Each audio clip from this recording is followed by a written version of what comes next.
ఫ్రాంచైజీలో అన్ని సినిమాలు bumper hit కొట్టిన సంగతి తెలిసిందే. యాక్షన్ అడ్వెంచర్ జానర్లో విజువల్ ఫీస్ట్ ని అభిమానులు ఎంజాయ్ చేశారు. ఇప్పుడు ధూమ్ 4తో ఫ్రాంచైజీని రీబూట్ చేసేందుకు ప్రతిష్టాత్మకమైన వైఆర్ఎఫ్ సంస్థ సిద్ధంగా ఉందని తెలిసింది. మ్యాన్ ఆఫ్ మాసెస్ ఎన్టీఆర్తో ధూమ్ 4 చేయబోతున్నట్లు సమాచారం. అయితే ఈ ఫ్రాంచైజీలో నటించేది ఎవరు అంటే ఇందులో ఖచ్చితంగా ఒక పాపులర్ బాలీవుడ్ హీరో, ఒక టాలీవుడ్ టాప్ హీరో నటిస్తారని గుసగుసలు వినిపిస్తున్నాయి.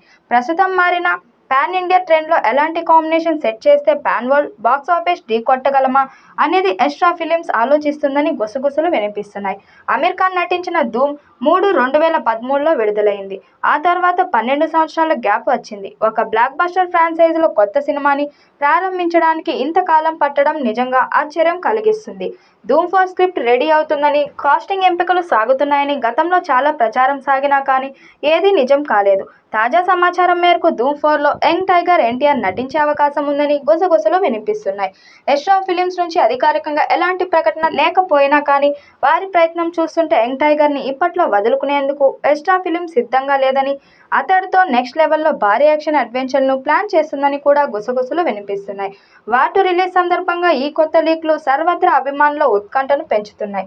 ప్రస్తుతం వైఆర్ఎఫ్ వార్ 2తో ధూమ్ 4ని కనెక్ట్ చేస్తుందని కూడా కథనాలు వస్తున్నాయి.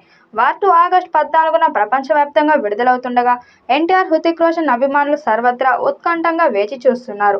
ఇలాంటి సమయంలో వార్ 2తో ధూమ్ 4 కనెక్షన్ గురించి లీకులు అందడం ఆసక్తిని కలిగిస్తుంది. వార్ 2తో ధూమ్ 4 ప్రచారానికి వైఆర్ఎఫ్ తెర తీయనుందా? దీనికోసం ఒక సీన్ను వార్ 2కి కనెక్ట్ చేస్తుందని గుసగుసలు వినిపిస్తున్నాయి. వార్ 2 పతాక సన్నివేశం ముగిస్తున్న క్రమంలో ఒక సీన్ వస్తుంది. ఆ సీన్లో షారుఖ్ ఖాన్, సల్మాన్ ఖాన్, అలియా సర్వారి వంటి ప్రముఖ తారలు కనిపిస్తారు. దీని అర్థం వైఆర్ఎఫ్ స్పై యూనివర్స్లోకి ఇతర ఫ్రాంచైజీలను కలుపుతారు. పఠాన్, టైగర్, ఆల్ఫా వంటి సినిమాలతో కనెక్ట్ చేస్తారు.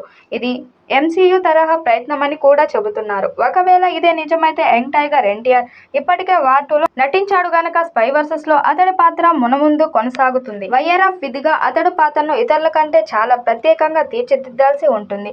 ఇప్పుడు వార్ 2 విడుదలై మంచి ఫలితం సాధిస్తే తారక్ నార్త్లో కూడా కేంద్రక ఆకర్షణ మారుతాడు. అతడి చుట్టూ వైఆర్ఎఫ్ కథలు అల్లించాల్సి ఉంటుంది. ఉత్తరాది, దక్షిణాది వ్యాపారాన్ని కొల్లగొట్టాలంటే వైఆర్ఎఫ్కి ఉన్న ఏకైక ఆప్షన్ తారక్. మరి ధూమ్ 4 ఎప్పుడు స్టార్ట్ అవుతుందో చూడాలి.